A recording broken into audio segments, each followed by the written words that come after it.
It stands there, empty. Oh, how it misses the old days, how the children would play, the way it would smell during the holidays. The happiness and the sadness, all those feelings had been a part of it. Now it stands, alone, a barren ruin of a time long ago. A chill wind blows, and it shudders. It had been amazing years ago, large, clean, important. Many people had come and gone. It remembers them all. Their hopes and dreams, they had been infused into its very foundation. Through peacetime and war, it had stood. A stalwart beacon, a place of comfort. The soldiers fought to return to it. So many never made it back. The walls remember the pain and anguish of those families, whose lives were changed. Through all this it stood, always protecting its charges, giving them a place to dream and to grieve. People would come and go, but the house always remained. And now, after everything, it still stands. Gone are the white picket fences. Overgrown are the lawns and flower beds. Shutters hang on broken hinges, windows smashed, paint chipped away. Its once grand porch now sunken and crumbling. The warmth that it once held gone. Cold air blows through its now empty rooms, weather eroding and eating away at its once beautiful facade. Its sadness is evident, its pain unbearable, forgotten in time. It waits for a day when it will be brought back to glory. It longs for a family to once again infuse it with life. Then it will be whole again. But until then, it will wait, patient and firm, unwavering. So you see, friends, buildings are alive. They see all and hear all. So next time you are home, all alone, and hear or see something strange, a shadow here, a noise there, just remember, it's the memories that have been stored, and your home is just trying to share those long-lost, forgotten echoes of the past, ghosts of times long gone. For one day you too may be added to its collection. You will come and go, but the house will remain. Welcome to Candlelit Stories.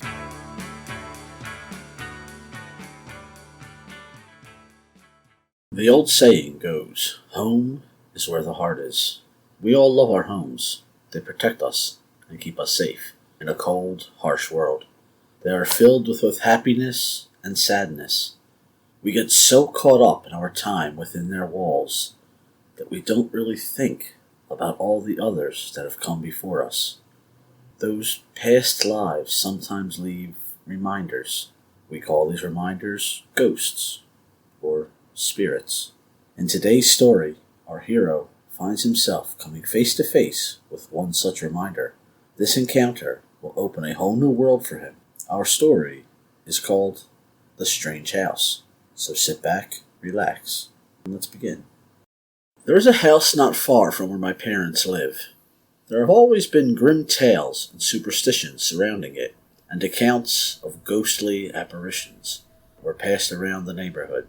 The stories stretch back to the years before I was born. To begin, the house just looked haunted.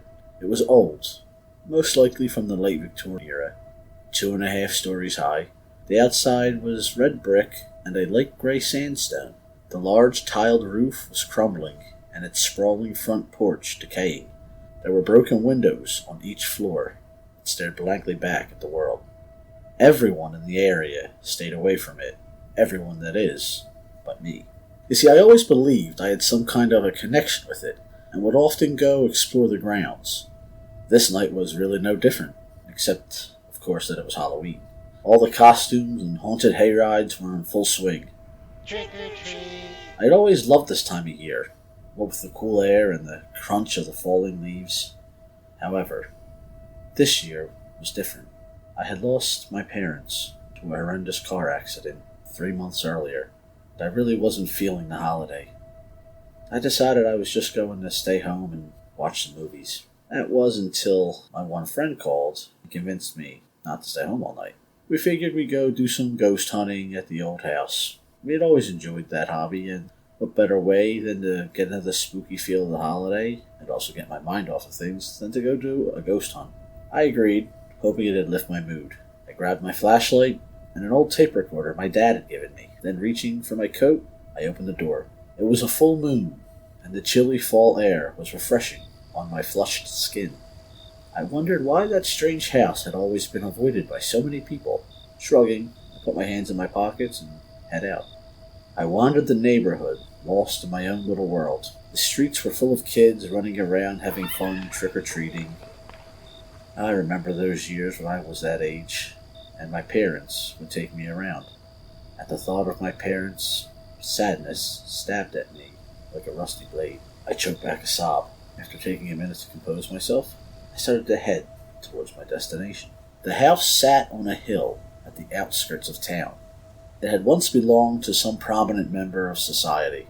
I imagined what kind of history it had seen. It must have been beautiful at one time, full of life and warmth. Yet now, as I approached, it loomed large and imposing, staring down at me like a hungry animal. The cold wind whispered as the leaves blew around the bare trees. Their large branches looked like ghastly fingers reaching upward, grasping towards the pale moon. As I approached the building, the rusty gate slowly swung open, startling me. I brushed it off. Must be the wind, I thought, as I cautiously entered. I gently walked through the grounds. They were overgrown, and the once grand statues and flower pots were now dilapidated, and the large wraparound porch was dark and desolate. Fear welled up inside me as I hesitantly climbed the creaky old steps. A faded sound echoed into the cold night. A scream? I almost jumped out of my skin. Then looking around, I yelped. What was that? I fumbled for the small flashlight I had in my pocket. Turning it on, I looked left and right. A thin beam of light to cut through the darkness around me. After a moment, I hesitantly walked towards the front door. The leaves crunched. Who's there? I say, moving more frantically as I take a breath to calm myself. I see nothing. I was very confused. Surely my friend should have been here by now, but there was no sign of him. I checked the door to see if it was unlocked. It wasn't. After a few more minutes of waiting, I figured I was being stood up. Turning away from the door, I start to descend the stairs when the door slowly opened. My heart pounding, I jumped off the porch as I felt a cold chill on my neck, goosebumps running up and down my whole body. I swallowed the lump that was forming in my throat. I called out again, this time facing the doorway. After waiting another few seconds, I heard voices. They were low and barely audible, almost like a whisper. Anger flares inside me. I figured my friend had brought someone with him, and they were trying to mess with me. I mounted the stairs that led back up to the porch, and I entered. The inside was in horrible disrepair. I could tell no one had been here for a long time. I moved cautiously vestibule to the living room, where there was a hole in the floor. It looked like it had been caused by the light fixture falling, probably years ago. I shone my flashlight through the dark house, straining to look around as my eyes tried to focus. I dared not go deeper, too far from the door in case I decided to leave quickly. I peered into the dining room, and that's when I saw a shape dart past the doorway. Fear gripped my chest, tight like a vice. I felt as though I was being watched. Caught another glimpse of the figure. It had to be my friend trying to scare me. I see you, I yelled. I know you're just trying to scare me. What followed was an unearthly quiet. The room took on a menacing atmosphere. I felt a hot breath on my neck. I almost dropped my flashlight. That couldn't have been my friend. There were no footsteps, no noise.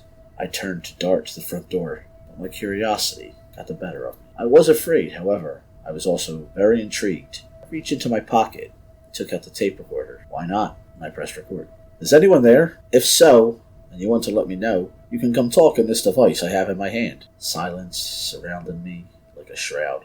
I slowly made my way towards the area that I had seen the strange shadow figure in. I stood at the doorway that connected the dining room and living room, waiting. My anxiety rose. I could hear noises such as walking and running. My heart raced. Then there was laughing and talking. all around me. I felt someone put their hand on my shoulder, followed by a hot feeling of nails against my skin. The pain made me wince. I stopped recording, and I ran. I moved as quickly as my legs would carry me. I slammed into my friend who was just arriving. I wanted out. As he cried in protest, I grabbed his arm and pulled him the rest of the way back to the street. After reaching the sidewalk and gasping for breath, I looked back one final time at the house. There, standing at the doorway to the house, on that old rotting porch, a woman stared at me. An evil grin crossed her face. But the strange thing was that the woman was translucent. Turning away, I ran all the way home, leaving my friend standing outside in the shadow of that horrible house. As I got back to my own home, I locked the door. My mind raced. What was that? Could this be real? Do ghosts exist? I was frightened, but energized by the things I had experienced. Calming myself, I decided to play the tape recorder. At first you hear me talking, then silence. However, as I played the recording, I began to realize I had caught everything. The strange laughing, the footsteps. I was amazed. I stared at the recorder in my hand, full of disbelief. It was all real. I sighed as I fell into my recliner. I had learned that ghosts are very real and that they are watching us. My gaze moved over towards a picture I had of my parents. A strange longing to hear them again swept through me. What if my hand reached for the tape recorder?